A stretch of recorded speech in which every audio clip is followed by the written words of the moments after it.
la población autóctona, los invasores europeos y los esclavos africanos que llevaron los europeos. El mexicano José Vasconcelos fue un defensor del hibridismo y afirmó que el mestizo era la esencia de la nación mexicana. El brasileño Freire, por su parte, definió su identidad en términos de mezcla, sobre todo entre la cultura africana y la europea. El mestizaje está en el DNI de las culturas iberoamericanas y va unido a la idea de que el español tiene y conserva un gran poder como vehículo de la comunicación cultural, pero no conviene perder de vista que los 5 siglos y pico transcurridos desde el descubrimiento han dejado una historia con encuentros y desencuentros, con episodios brillantes y con facturas pendientes. Y ahora pónganse los cinturones porque en 3 folios vamos a hacer 5 siglos de historia, ¿vale? Entonces, esas 5 etapas que tenemos, vamos a ver cómo las caracterizamos. La colonia ocupó los 3 siglos que van desde principios del XVI a finales del XVIII. Fue una época con un uso escaso del español, debido al poco valor de los idiomas. La revolución lingüística aparece en el siglo XIX y se consolida en el primer tercio del XX, curiosamente. El prestigio del latín le resta importancia al español, pero sobre todo es la actitud de la Iglesia que resulta favorable al uso de los idiomas indígenas para llegar mejor al alma de los indios. Entonces, esto es lo que de alguna manera condiciona el poco uso que se hace del español durante esa época. La cultura de la conquista, al principio sobre todo, y de casi todo el periodo colonial, giró en torno a la arquitectura, el urbanismo, la plástica, la música, y estuvo impregnada de valores religiosos. Se alimentó con el objetivo de construir un nuevo mundo o de levantar una utopía, pero fundamentalmente su propósito fue ganar a los indígenas para la religión católica y convertirlos en buenos súbditos de la monarquía peninsular. Se produjo una mezcla, una fusión en la gastronomía, en la manera de vestir, en los usos, en las costumbres, en la música, en las artes amatorias, en el estilo de vida. Fue un formidable proceso de aculturación y de hibridación, del cual surgió una sociedad distinta que en términos artísticos dio el barroco americano y que en términos más amplios dio el espíritu latinoamericano, el alma de lo que se ha llamado el extremo occidente. Pasamos a las independencias. El siglo XIX es el periodo de las independencias y de las nuevas naciones americanas. Sella la ruptura con España, su desvalorización, su desprestigio como potencia imperial y hasta cierto punto su condena como origen de todos los males. El repudio americano de España va acompañado por la admiración hacia Francia, Inglaterra y los recién creados Estados Unidos. El mestizaje sufre un doble cambio de dirección. La mirada americana se dirige hacia las grandes metrópolis del momento, París, Londres, Filadelfia y más tarde Nueva York. Incluye la acogida de nuevas y grandes remesas de migrantes procedentes de Italia, de Francia, de Alemania o de Holanda, que llegan sobre todo a Argentina, Brasil, Chile. España se divide. Una parte de la sociedad quiere subir al tren de la modernidad que circula por París o Londres, otra se aferra a las tradiciones, al conservadurismo y al alma castiza. Aún así, y dentro de los límites de esta dialéctica, se mantienen vivos muchos contactos y sigue activa la comunicación con América, con los países que aún son colonias y también con los nuevos países según se les va reconociendo la independencia. Los intercambios entre las nuevas naciones se sitúan en un segundo plano. Las grandes ciudades referentes de la cultura son pocas: Buenos Aires, México, Santiago, en su modestia. Con el paso de los años y el avance del siglo, la gran transformación de la tecnología y de la sociología de la cultura, que irradia desde Francia y Gran Bretaña, fundamentalmente, llega poco a poco a América, pero el ritmo se va haciendo más vivo conforme aparecen inventos y tecnologías de fácil instalación y uso. La fotografía, la grabación del sonido. También en España la masificación de la cultura lleva retraso con respecto a esos países de referencia y a los que se van incorporando a la ampliación de la producción cultural. A partir de la segunda mitad del siglo, en las nuevas naciones, se produce un movimiento entre personajes de la política y de la cultura que, atemorizados por el poderío y la voracidad de los Estados Unidos, se alinean a favor de España, que con la guerra del 98 perderá sus últimas colonias. Fue en ese momento cuando nace el término y el uso latinoamericano, y no, como se suele decir, no son los franceses realmente quienes lo inventan, es una cosa que se dice, para poner en circulación el ambiente más favorable a la invasión de México por Maximiliano III. El término latinoamericano es el nombre elegido por ese grupo, esa comunidad de americanos, para proclamar que los americanos del centro y del sur, a diferencia de los del norte, forman parte del mundo latino en una pugna universal que se da en estos momentos entre el eje anglosajón de Estados Unidos y Gran Bretaña y los países latinos de Europa. El resultado de este periodo, que se extiende a lo largo de un siglo, son los romanticismos, el americano y el español, el enraizamiento de las culturas de masas y la aparición de las primeras vanguardias en algunas de las grandes metrópolis citadas.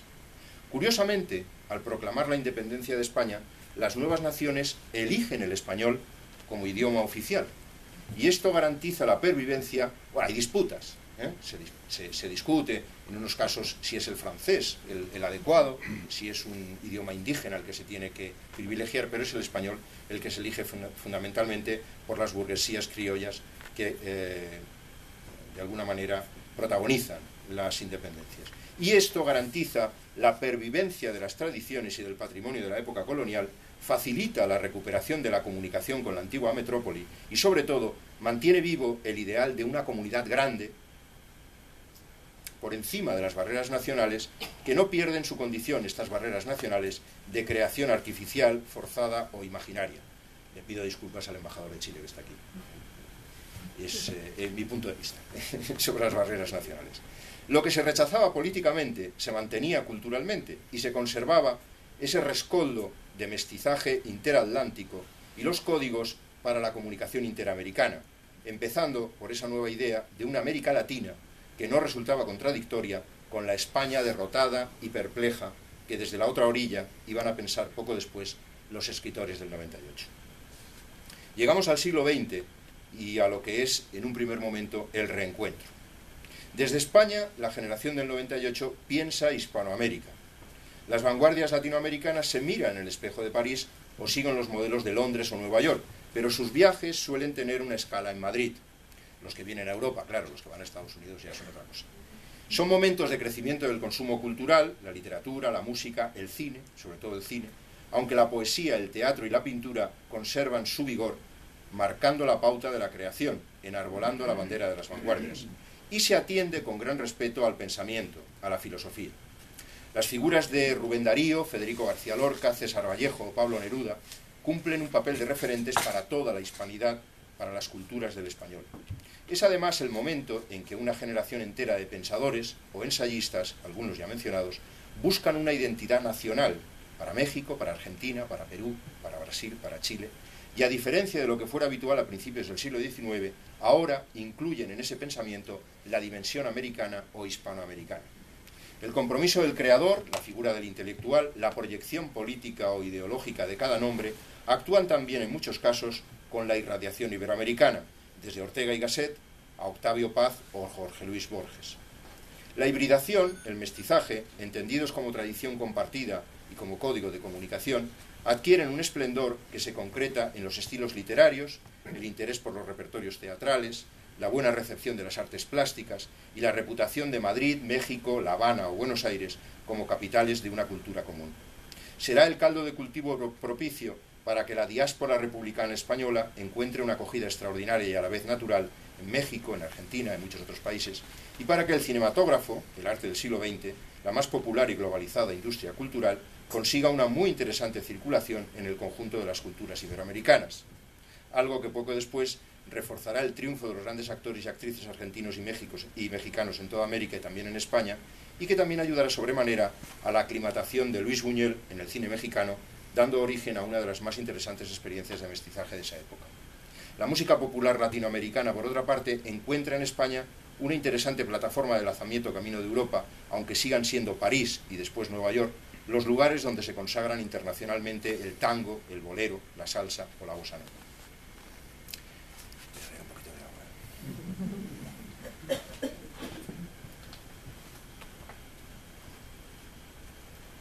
Estamos prácticamente en el principio del final de la segunda parte.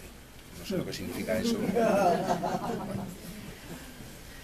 Durante los años 60 empieza un tiempo nuevo para el entendimiento, la comunicación y el mestizaje de las culturas iberoamericanas. Es el momento de una nueva politización. La Guerra Fría llega a un punto álgido. Las nuevas tecnologías culturales cambian la naturaleza de lo que se estaba haciendo hasta esa fecha.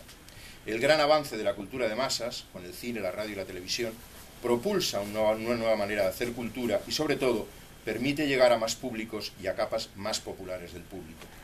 Los nuevos cines europeos, el neorrealismo, la Nouvelle Vague o el nuevo cine español, sirven de espejo a una generación salida de las cinematografías consolidadas de América Latina, México, Argentina, Brasil, y acogen con entusiasmo al nuevo cine brasileño o a los nuevos directores argentinos, mexicanos, chilenos o colombianos. Una generación de cineastas que entiende el cine, sobre todo, como una herramienta para herir sensibilidades y despertar conciencias. La filosofía queda engullida en la política, por una parte, y en la sociología, la antropología, las ciencias sociales, por otra. La música explota con mayor fuerza aún que el boom de la literatura y lo hace conservando un poder maravilloso de mestizaje, de tal manera que los ritmos latinos, casi siempre hibridados, fundidos, mezclados, casi nunca puros, o los cantautores, son una música de cada país y la música de toda la región con proyección internacional. La radionovela y el serial radiofónico son una elaboración de estos años, a partir de la literatura popular y del folletín, y darán pie a la telenovela, que es otro de los productos de la industria cultural latinoamericana, hibridado entre naciones y que circula fluidamente por encima de las fronteras. En la literatura llegamos al boom, que ya hemos citado, y a una nueva modalidad de mestizaje que actúa dentro de las industrias culturales y en las que el éxito de un libro depende tanto del creador como del editor, el distribuidor o el lector, cuya hora se celebra jubilosamente. Bueno, hemos recorrido 4 siglos en 7 minutos, así que vamos a acabar con el siglo XX en 2 minutos. Entonces, de Internet a la globalización en 3D. En la última fase del siglo, la que arranca en los años 80, asistimos a la irrupción, la expansión y la consolidación de un doble proceso, la globalización y la digitalización. Es un tiempo en el que vemos una gran expansión mundial de los productos culturales salidos de los Estados Unidos, fundamentalmente de su industria audiovisual, la creación de una red de satélites de comunicación de alcance planetario y el uso de Internet fuera de los ámbitos militar y científico. Asistimos a una reacción local ante el empujo de la homogeneización y a una utilización del mestizaje como respuesta defensiva. Diversidad, pluralismo e identidad son palabras clave, pero un término hace fortuna por encima de las demás: la glocalización, la mezcla de lo global y de lo local. ¿Qué han sido estos 30 años para el mestizaje iberoamericano? Han sido 30 años, ahora ya vamos con una rapidez sideral, 30 años gloriosos para la hibridación, y como solo me es posible citar una parte muy pequeña de lo que se ha conseguido, les daré otra colección de postales dejadas caer en forma telegráfica o tuitera en esta ocasión.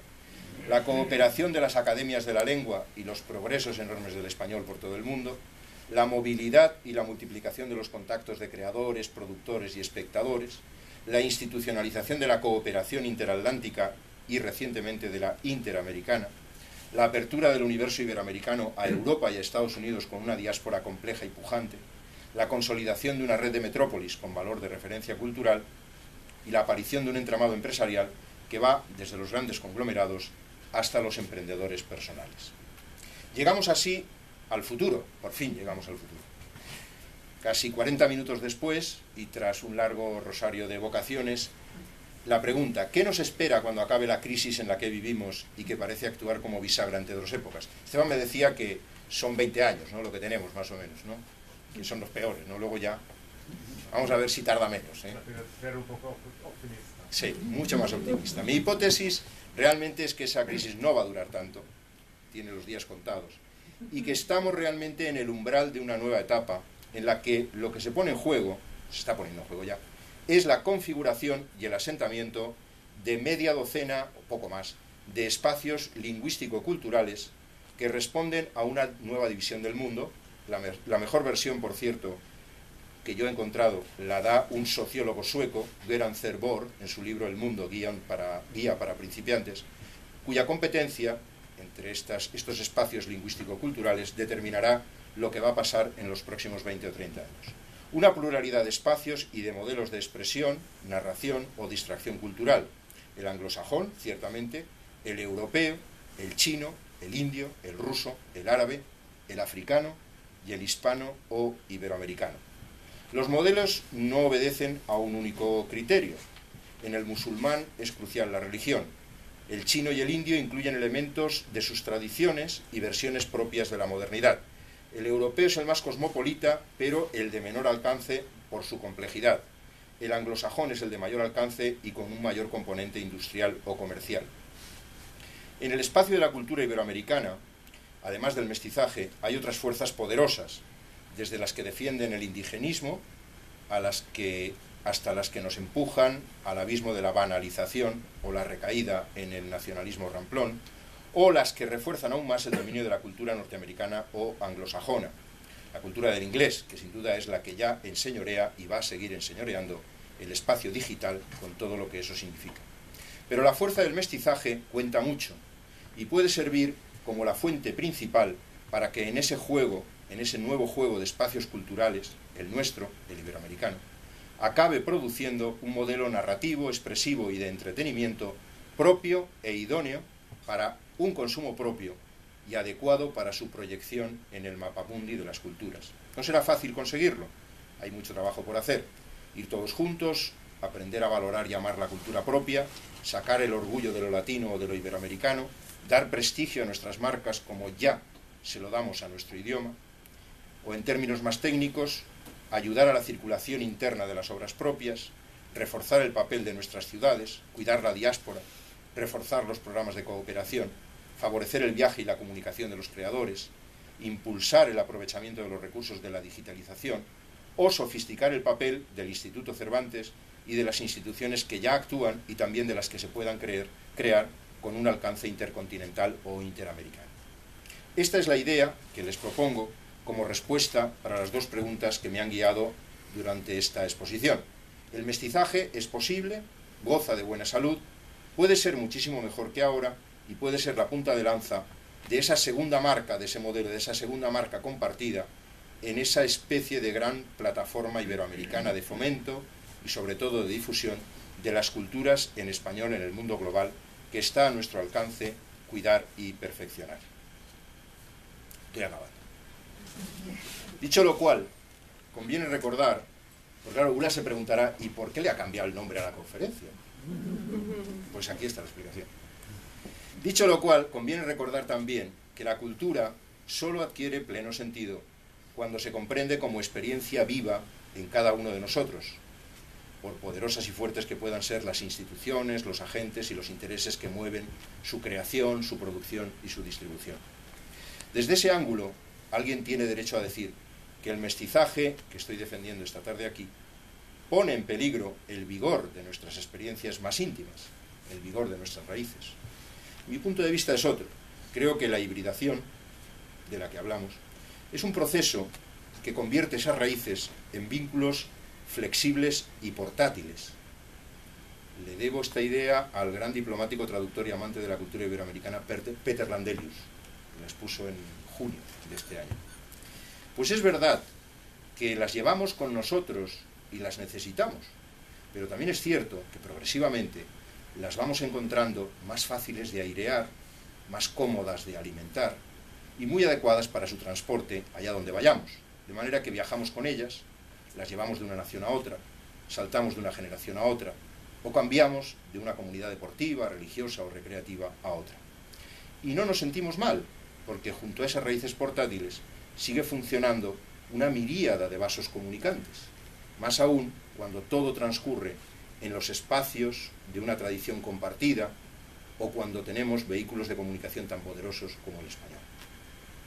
Para mejorar el futuro de la hibridación, de esa hibridación que he tratado de dibujar esta tarde aquí, hay pues una última estrategia que ojalá aprendamos a mantener y a perfeccionar, una combinación sabia de raíces portátiles y de vasos comunicantes, en la dosis que pida cada caso y sin sacudir ni agitar, a pesar de lo que diría James Bond, alguna de cuyas películas recientes se han rodado, por cierto, en América Latina.